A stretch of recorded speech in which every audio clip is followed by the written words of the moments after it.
Assalamualaikum warahmatullahi wabarakatuh. Perkenalkan, nama saya Muhammad Fahmi Alamul Huda dengan NIM 2101076 akan melanjutkan pematerian mengenai teknik mental imagery dan aktivitas olahraga. Nah, pada zaman dahulu psikolog saat itu menganggap mental imagery sebagai bagian penting dari disiplin psikologi. Hingga kini mental imagery telah berkembang dengan pesat dan menjadi salah satu kajian khusus hampir dalam setiap buku psikologi kognitif.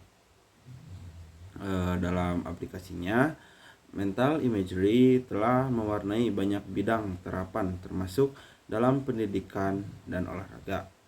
Nah, mental imagery ini merujuk kepada suatu proses mental yang terjadi ketika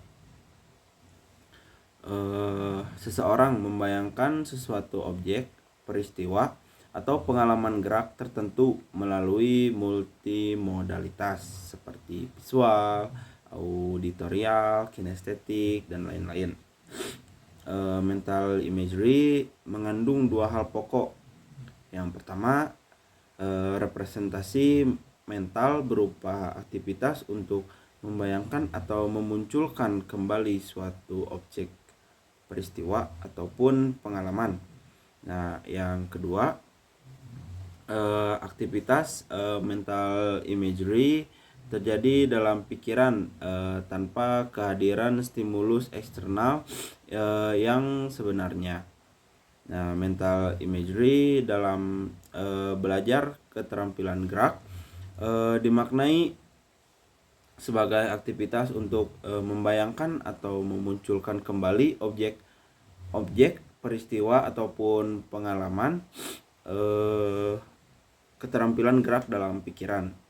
Bagaimana suatu pola gerakan yang akan dilakukan dibayangkan terlebih dahulu, dan bagaimana suatu pola gerakan yang telah dilakukan dimunculkan kembali di dalam pikiran. Nah,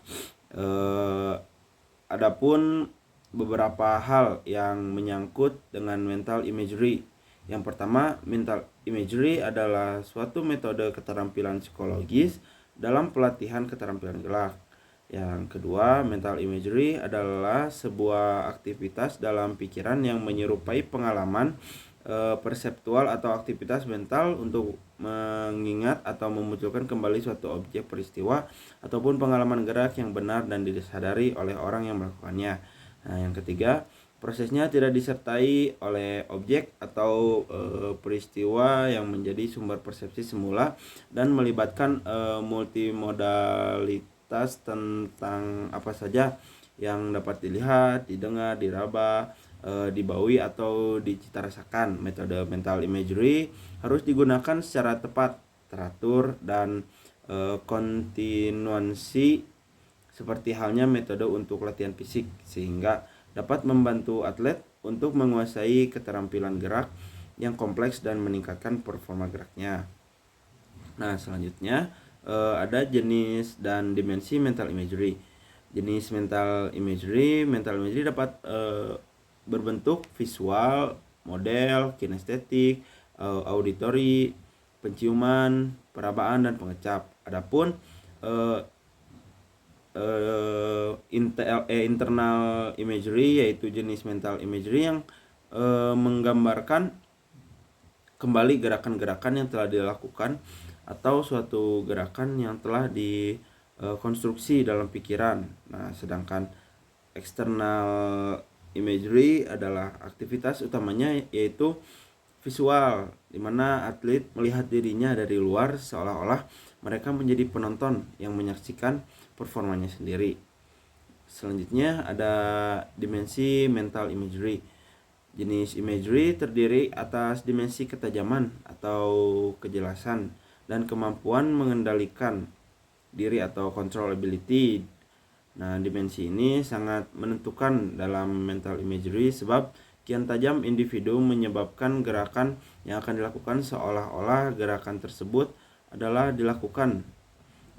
Demikian maka semakin baik mental imagery yang dilakukan, dan hal ini semakin memfasilitasi hasil gerak yang diinginkan. Mental imagery dikelompokkan ke dalam 4 fungsi utama, yaitu yang pertama kognitif spesifik, yang kedua kognitif general, yang ketiga motivational spesifik, dan yang keempat motivational general arousal. Nah, terus ada program intervensi secara umum. Program latihan mental imagery dibangun oleh 4 tahapan proses, yakni tahap pemahaman, tahap pengukuran, tahap latihan imagery dasar, dan latihan imagery yang sebenarnya. Untuk memperoleh hasil yang efektif, ada beberapa hal yang harus diperhatikan. Contohnya seperti yang pertama tuh, latihan harus dilakukan dalam kondisi yang rileks. Yang kedua, latihan harus dilakukan di tempat yang tenang.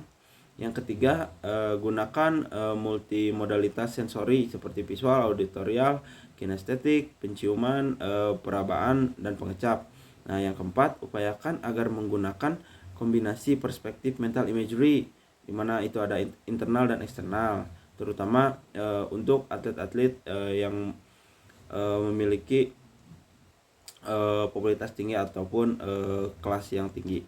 Nah, yang kelima itu ada latihan mental imagery akan berhasil jika dilakukan secara teratur, metodis, dan sistematis.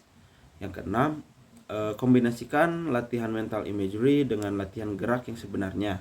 Nah, dan yang ketujuh dan yang terakhir itu lakukan pengecekan untuk meyakinkan bahwa atlet membayangkan objek yang sesuai dengan apa yang harus dibayangkan. Sebab jika